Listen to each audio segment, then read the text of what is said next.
त्वां विघ्नशत्रुदलनेति च सुन्दरेति भक्तप्रियेति सुखदेति फलप्रदेति विद्याप्रदेत्य घरेति च ये स्तुवन्ति तेभ्यो गणेशवरदो भव नित्यमेव।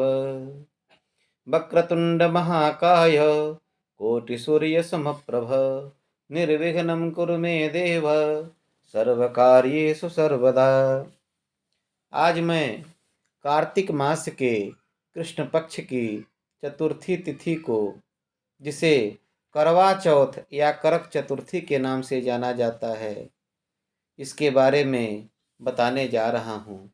इस दिन सौभाग्यवती स्त्रियों के लिए गणेश पूजन करने का विशेष विधान है।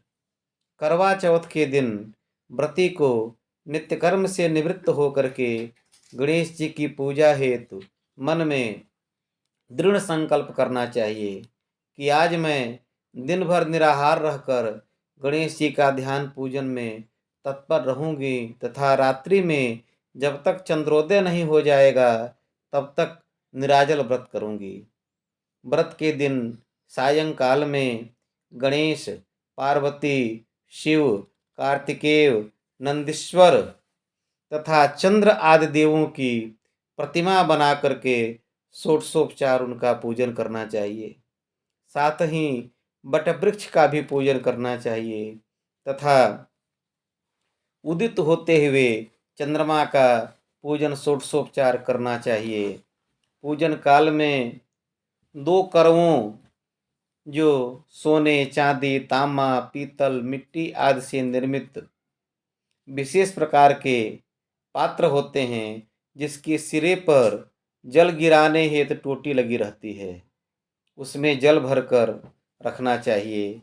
उस करवे के गले में नारा मौली लपेट करके सिंदूर से रंगना चाहिए तथा टोटी में सरई की सींक लगाकर रखना चाहिए तथा करवे के ऊपर चावल से भरा हुआ कटोरा रखकर उस पर सुपारी रखनी चाहिए। नैवेद्य के रूप में चावल का लड्डू, जिसे कसार या शकरपिंडी भी कहा जाता है, उसे विशेष रूप से रखना चाहिए।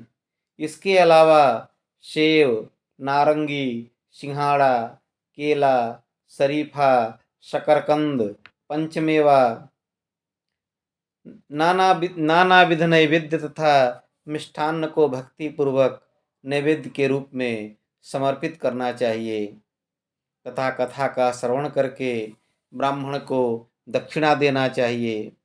करवे को दाहिने से बाएं और बाएं से दाहिने तरफ घुमाकर स्थापित करना चाहिए तथा चंद्रोदय होने पर चंद्रमा को निम्न मंत्रों द्वारा अर्घ्य देना चाहिए।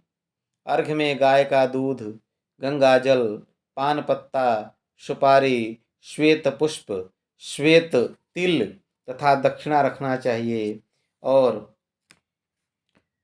क्षीरोदारणो संभूत अत्रिगोत्र समुद्भव गृहाणार्घ्य शशांकेदम रोहिणी सहितुम, इस मंत्र से चंद्रार्घ्य देना चाहिए और इसके पश्चात गणेश जी का पूजन को करने के बाद व्रती को अखंड सौभाग्य और मनवांछित फल प्राप्त होता है।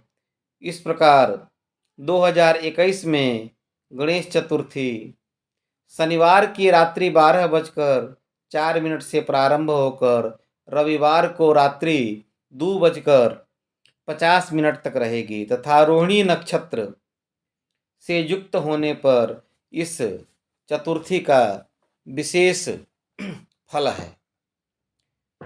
रात्रि में 11:35 तक रोहिणी नक्षत्र के रहने के कारण रविवार को यह व्रत मनाया जाएगा। गणेश जी के साथ ही सूर्यदेव की भी विशेष कृपा प्राप्त करने का सुअवसर प्राप्त हो रहा है। सूर्य ग्रहजन्य दोष एवं जन्म कुंडली के मांगलिक दोष भी दूर होंगे। रात्रि 8:02 पर चंद्रोदय होगा। चंद्रोदय के होते ही भगवान चंद्रमा का पूजन एवं चंद्रार्घ दिया जाएगा। उस दिन चंद्रमा को अर्घ देने के पश्चात पवित्र छलनी या चलनी में दीपक जलाकर चंद्रमा को देखकर पुनः छलनी द्वारा पति को देखें तथा उनके माथे पर कुमकुम का तिलक लगाकर उनकी आरती करें, उनकी दीर्घायु की कामना करें तथा पुनः पति के हाथों से जल पीकर इस महाव्रत को संपन्न करें। तथा सुहाग के पिटारे जो गणेश और पार्वती को चढ़ाए गए हैं उसमें से उठा करके सुहागिनों को दें। इस प्रकार व्रत करने से पति की लंबी आयु होती है तथा सुख सौभाग्य की वृद्धि होती है तथा गणेश जी की विशेष कृपा प्राप्त होती है। अतः संकष्टी गणेश चतुर्थी करवा चौथ का व्रत पति सौख्य की वृद्धि एवं दीर्घायु विपुल धन धान्य समृद्धि हेतु करना चाहिए, जिससे सुख सौभाग्य में वृद्धि होती है।